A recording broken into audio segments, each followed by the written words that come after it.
भगवान जी और आप श्री संतों की कृपा से भक्ति मार्ग में प्रवेश मिला। भगवान के नाम की शरण मिली। महाराज जी, शुरू में ही सुन लिया था कि कृष्ण भक्ति और कृष्ण प्रेम में धीरे धीरे सब कुछ छिन जाता है, तब उतना सीरियसली नहीं लिया। अब इधर सब कुछ धीरे धीरे छिनता जा रहा है और कृष्ण प्रेम भी अभी प्राप्ति वैसी नहीं मिल पा रही। महाराज जी, कृपा मार्गदर्शन। तुम्हारा था क्या जो छिन गया, हमें बताइए भाई। रिपोर्ट तो हम तब कर सकते हैं जब हमारी कोई वस्तु छिनी हो। आपका था क्या, हमें बता दीजिए। आपने क्या रचना की और आपका क्या पुरुषार्थ था, किसमें? पांच भौतिक शरीर में, ये पंचभूतों से बना हुआ, या आप में? आप भगवान के अंश हैं। क्या पुरुषार्थ? अगर वो एक आंख हटा देते हैं, उनकी मौज की बात है, वो एक से दिखाना चाहते हैं, उनकी वस्तु है ना। आपकी क्या, हमें बता दो। आपका क्या है? आपका क्या है, आप बताइए। पढ़े लिखे गए आप तो भगवान ने बुद्धि दी है ना। बुद्धि का हरण कर ले तो फुटपाथ में कागज बटोरते घूमते है क्या आपके पास? अब जो बात आई छिन गई, तो इसका प्रारब्ध है, आप समझो। जो हम लोग कहते हैं भगवान सर्वस्व छीन लेते हैं, उसका तात्पर्य होता मन और इंद्रियों को भगवान में समर्पित होना। भगवान अपने बच्चों की बाहरी लीलाओं का, खेल खिलौनों का विनाश नहीं करते। भाव को समझिए। अवश्य में भोक्तव्यम कृतम कर्म शुभाशुभम। अभी आप उस कोटि के शरणागत नहीं कि आपके शुभ और अशुभों का विनाश हो गया हो, समझना। आप खुद स्वीकार करते हैं 2 वर्ष से भक्ति में। अब किस कोटि की भक्ति है 2 वर्ष में जागृत हो गई, वो आप देखो। इसके पीछे क्या होता है जन्म जन्मांतरों में, इसी जन्म में आप देखो। तो जो बोया है पीछे साल की फसल, खाना तो पड़ेगा ना। और उसमें कह दें कि हमने बम्बूल बोया था, कांटे आ रहे हैं, भगवान ने जब से भक्ति शुरू की तब से कांटे खाने को मिल रहे हैं, गलत बात। पिछले वर्ष जो आपने किसानी में बोया, इस वर्ष वही खाओगे। अब जो बो रहे हो उसे तुम आगे फसल काटोगे। अभी इस कोटि का तुम्हारा ज्ञान या भक्ति नहीं आई जिसने जन्म जन्मांतरों के संस्कारों को भस्म कर दिया हो और विशुद्ध ज्ञान से प्रकाशित हो गया हो, तो फिर प्रश्न ही नहीं आएगा कि हमारा छीन लिया क्या। भ्रम, अज्ञान, मोह, पाप, भगवान क्या छीनते हैं? ये छीनते हैं। नहीं, लड़का छीन लिया तो भ्रम ही तो था, तो कि वो तुम्हारा पुत्र है।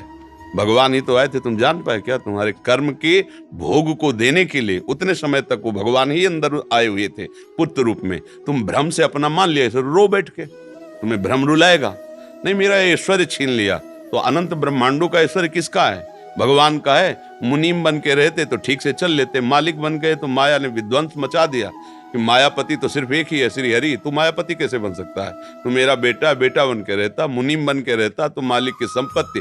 अगर मुनीम रहोगे तो घाटा मुनाफा में समान रहोगे। हमें तो पेमेंट मिल ही रही, जो घाटा पर वो मालिक का, जो मुनाफा हो मालिक। तो मुनीम बने नहीं, क्योंकि घाटा मुनाफा का तुम्हारे ऊपर असर हो रहा है। तुम हर्षित हो रहे हो और शोकित हो रहे हो। सिद्धांत से समझोगे तो भगवान पर कभी दोष नहीं लगा पाओगे। सच्ची मानिए, क्या छीन लिया है? जब कुछ था ही नहीं मेरा, तो छीना क्या? कोरा अहंकार छीना है, हमारा अज्ञान छीना है, हमारा भ्रम छीना है। बात सत्य मान लीजिए। भगवान जैसा कृपालु कोई नहीं, अध्यात्म जैसा कोई मार्ग नहीं। परमानंद प्राप्ति के लिए अध्यात्म मार्ग है। जब हम अध्यात्म मार्ग में चलते हैं तो इसमें एक गुप्त बात है कि अनंत जन्मों के पापों को भगवान भस्म कर देते हैं। पर जो उन जन्मों से पाप कर्म का फल निकालकर इस शरीर की रचना हुई है, वो हमें भोगना पड़ेगा, क्योंकि अब हमारी भक्ति चल रही। शरीर बनने के पहले जो हमारे कर्म थे, उनके अनुसार शरीर की पूरे जीवन का फल लिख दिया गया है। इतने समय के बाद ये रोग होगा, इतने समय के बाद हाथ टूटेगा, इतने समय के बाद आंख टूट, हमारे कर्म के अनुसार।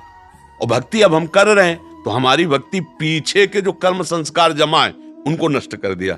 आगे जो कर्म संस्कार भक्त हैं इसलिए गंदे होंगे नहीं। अगर भूल चूक से हो भी जाएं तो भगवान उससे क्षमा कर देते हैं।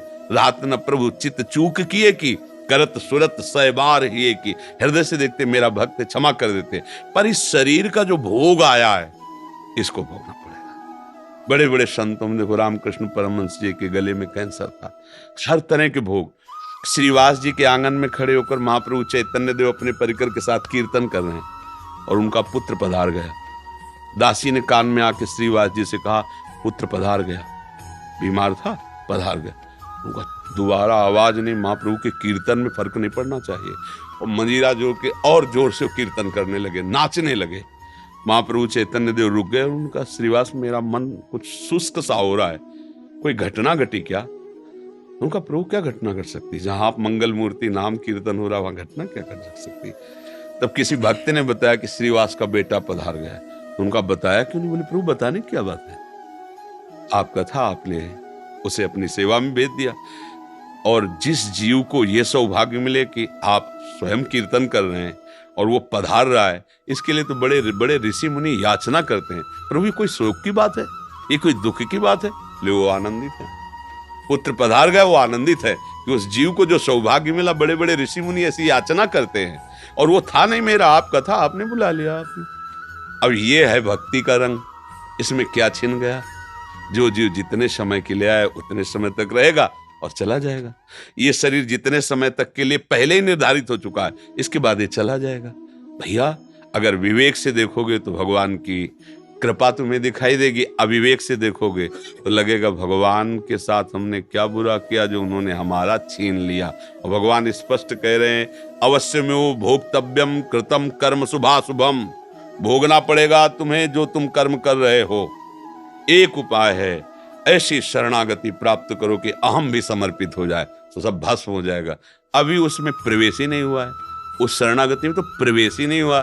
जिसे शुद्ध परमार्थ कहते हैं उसका ककारा भी नहीं आता है, तो वो बात तो बनी नहीं। तो इसलिए बात को अंदर से हटाओ कि भगवान छीन लिए, भगवान कृपा कर रहे हैं, सच्ची मानो। हमारे जितने कर्म अगर वो हम पर टूट पड़े, हाँ तो एक श्वास लेने लायक नहीं, हम ऐसे ऐसे कर्म किए हैं। इसलिए भगवान की कृपा मनाओ और भक्ति में आगे बढ़ो। तब तुम जब ऊंचाई पर पहुंचोगे फिर देखोगे कि पीछे की भी बात को, तो हर कदम में कृपा दिखाई देगी आपको। वो बचा लिया भगवान ने, कृपा की भगवान ने। अगर हमारे अनुकूल परिवार मिलता, अनुकूल संपत्ति मिलती तो भोगों में फंस जाता, कभी इस आनंद को प्राप्त। कितने कृपालु भगवान, आपने मुझे वो दिया ही नहीं जिसमें फंसा जाता है, मुझे दिया ही नहीं। बड़े कृपालु, आपकी जय। ऐसे मनाते अभी राग है भोगों में, परिवार में, संसार में, तो हमें लगता है कि भगवान बहुत बुरा करने वाले हैं। एक ऐसे हैं कि जो उनकी ज्यादा आरती पूजा करता है उसी की वो धुल देते हैं, उसी को पिटवा देते हैं, उसी को कर। ऐसा नहीं है। वो जो दिखाई आपको दे रहा है वो इसलिए दे रहा है कि अब आखिरी है, अनंत जन्मों का हिसाब इसी जन्म में होके खत्म खेल, अब हमें प्रभु के पास जाना है। ये बात अगर आप देखोगे तो आप रो पड़ोगे कि जिन कर्मों को मैं लाखों जन्म भोगता फिर भी नहीं काट पाता, उनको भगवान ने इसे चुट पुट थोड़ा बारा कष्ट दे के निपटा दिया और अपने पास बुला रहे हैं। बड़े कृपालु भगवान है। तो हमें तो कृपा ही कृपा नजर आती भैया। भगवान पर दोष करने का तो हमें कभी समझे में नहीं आया। अगर आता तो हम कह देते, ऐसा कह देते हम। हमने आज तक ऐसा नहीं देखा है। जब कभी कहीं कोई हृदय में जलन हुई तो मेरे विचार की कमी हुई, मेरे आचरण की कमी हुई, मेरे भगवान की नहीं। सच्ची कहता हूं, उनका ऐसा प्यार है, उनका ऐसा दुलार है, मतलब करोड़ों प्राण हो तो भी उनके आगे बलिहार है। जहां मैं जला हूं वहां मेरी सोच गलत हुई है, मेरी चेष्टा गलत हुई है, वहां मैं जला हूं। उनकी कृपा में कहीं जलन नहीं है, हमसे गलती हुई है। तब इस बात का मुझे बोध हुआ बाद में कि ये हम गलत चिंतन किए, ये गलत हमारी चेष्टा थी, इसलिए मुझे वो जलन हुई। वो भगवान की तरफ से नहीं, वो क्रिया का फल है। भगवान की तरफ से तो कृपा ही कृपा है, कृपा ही कृपा है। बोलो हमारे ऐसे कोई पुण्य है कि हम वृंदावन आने लायक हैं? सोचो जरा, जिस वृंदावन के लिए बड़े बड़े महापुरुष, जो रज शिव शनकादिक याचत, सो रज शीस चढ़ाऊं, किशोरी तेरे चरणन की रज पाऊं। भला इस रज में हम आने लायक? श्री राधिका कृपा बिन सबके मनन अगम, मन से भी नहीं सोच सकते वृंदावन। आप तन से आए हो वृंदावन, आपके ऊपर कितनी कृपा लाडली की। यदि वो छीनने वाले होते तो तुम्हें भेजते ही नहीं यहां। सोचो। अच्छा, हनुमान जी को देख करके विभीषण जी के हृदय में भा कि अब मुझे भाव भरोस हनुमंता, बिनु हरि कृपा मिल। आप संत समागम में बैठे हैं, औ भाग्य। सुत दारा धन लक्ष्मी, पापियों के घर होए, संत समागम हरि कथा, तुलसी दुर्लभ। भगवान ने छीना नहीं, आपको दिया है। दुर्लभ मनुष्य दे, दुर्लभ सत्संग, दुर्लभ भगवान नाम, ये सब दिया है। आप देने पर नजर करो। जो छीनने की बात करे वो विनाशी है, वो अपने समय से नष्ट हो जाएगा। उसे कोई छीनता नहीं है। बर्फी रख दो जो बहुत बढ़िया दिखाई देती, 2-4 दिन में ऐसी फफूंदी और दुर्गंध हो जाए, क्योंकि उसका स्वरूप ही यही है, खाने क्या देखने लायक नहीं रह जाएगी।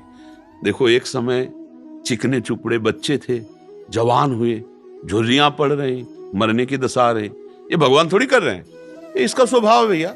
फूल है, फल लगा, पका, गिरा, खाया गया, मल बन गया, नहीं खाया गया, सड़ गया। ये सिस्टम है, परिवर्तनशील, विनाशमय, ये सिस्टम है, इसको दोष नहीं दिया, ये सिस्टम है।